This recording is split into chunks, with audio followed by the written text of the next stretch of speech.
Welcome back to the Listen and Learn series. I'm Lee from the Law School Toolbox. Today we are applying law to facts for incidental, reliance, and restitution damages. If you haven't watched it, please check out part 1 of this series where we cover the law needed to answer these hypos.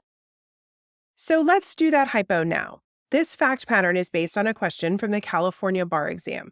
If you listened to our episode on expectation and consequential damages, you'll likely recognize it as a slightly modified version of the first hypo we covered in that episode. Paul and Deborah entered into a valid written contract for Paul to remodel Deborah's kitchen. Paul agreed to perform the work for $15,000 payable upon completion. Paul estimated that he would work approximately 100 hours a month and would complete the project in 3 months. His usual hourly fee was $100, but he agreed to reduce his fee because Deborah agreed to let him photograph the finished work for his website and promotional materials. He believed that the increased business from the promotional materials would more than compensate him for his reduced fee. In preparation for the renovation work, Paul purchased $5,000 worth of tools and building materials. He also purchased $1,000 of photography equipment to better photograph the finished work. Paul completed 2 months of the work on the project when Deborah unjustifiably repudiated the contract. In an attempt to find alternate work for the 3rd month, Paul ran an advertisement in the local paper, which cost him $200.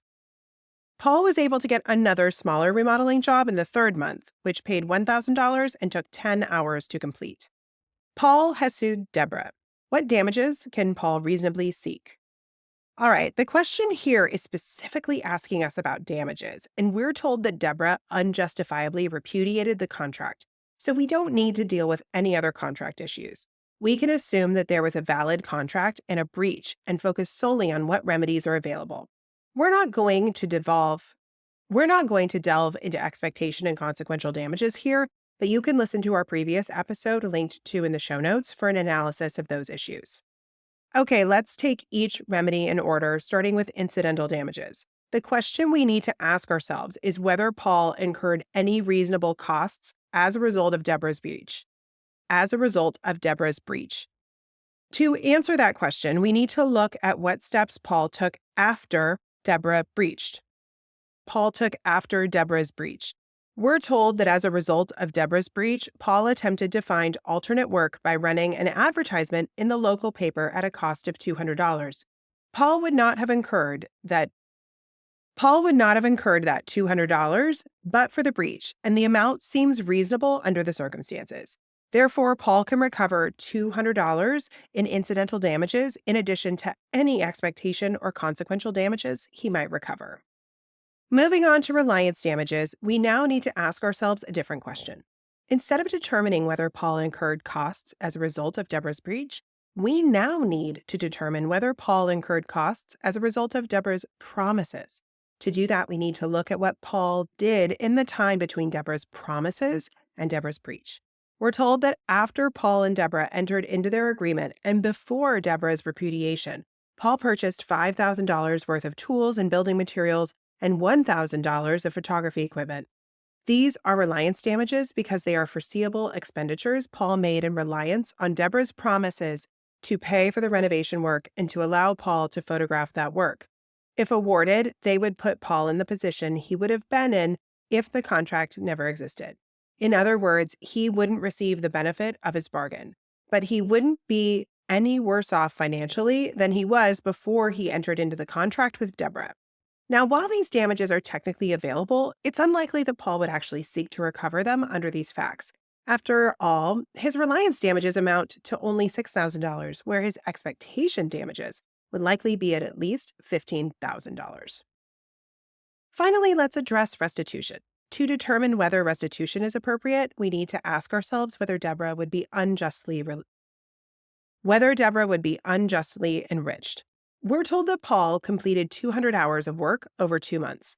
At his normal hourly rate of $100, the value of his services was $20,000, which exceeds the $15,000 of expectation damages. Paul only charged Deborah the lower rate of $15,000 because she promised to let him photograph his finished work.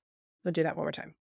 Paul only charged Deborah the lower rate of $15,000 because she promised to let him photograph his finished work, which he can no longer do as a result of Deborah's breach. Under these circumstances, Paul would argue that Deborah would be unjustly enriched if she only paid Paul's expectation damages, because Deborah would receive $20,000 worth of labor for $15,000. Assuming Paul's normal hourly rate is consistent with the market value of that type of labor, he has a strong argument for recovering the $20,000 in restitution. Moreover, if the value of the benefit to Deborah was even higher than the market value of Paul's labor, Paul could argue for that amount instead. For example, if Paul's work increased the value of Deborah's home by $30,000, Paul could argue that the conferred value is more appropriate. Paul could argue that the conferred value is the more appropriate measure of restitution. That's it for our first hypo. Let's do another quick one that deals with restitution from a different angle. On January 1, a painter and a homeowner entered into an agreement providing that the painter would paint the homeowner's house by February 1 for $10,000 paid upon completion. The painter estimated that it would take 2 weeks to paint the house. After completing 1 week of painting, the painter walked off the job and told the homeowner that he wouldn't return to complete the work. The homeowner refused to pay the painter for any of his work. The homeowner then found another painter to complete the work for $7,000. The painter sued the homeowner, alleging that the homeowner was required to pay for the painter's work. Is the painter entitled to any payment from homeowner? Is the painter entitled to any payment from homeowner? And if so, under what theory or theories? All right, as in our first hypo, we only need to focus on damages here. But unlike in our first hypo, the breaching party is the one asserting a claim for damages. That would be a problem for most types of contract damages, but not for restitution. As was noted in our rule statement, restitution is not limited to the non-breaching party. Even though the painter breached the contract, he can still obtain restitution if he conferred any benefit by way of part performance in excess of the loss that he caused by his own breach. That seems to be the case here. We're told that the homeowner expected to pay the painter $10,000 for a fully painted house.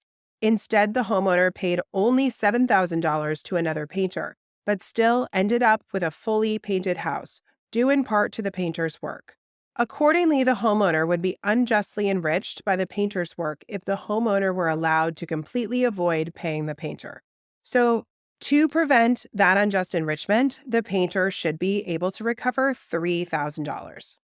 That's all we have for you today. Hopefully you found these hypos to be helpful examples of how to work through these damages issues on an exam. Remember, please like, subscribe, or leave a comment as to future content you would like us to cover in the Listen and Learn series.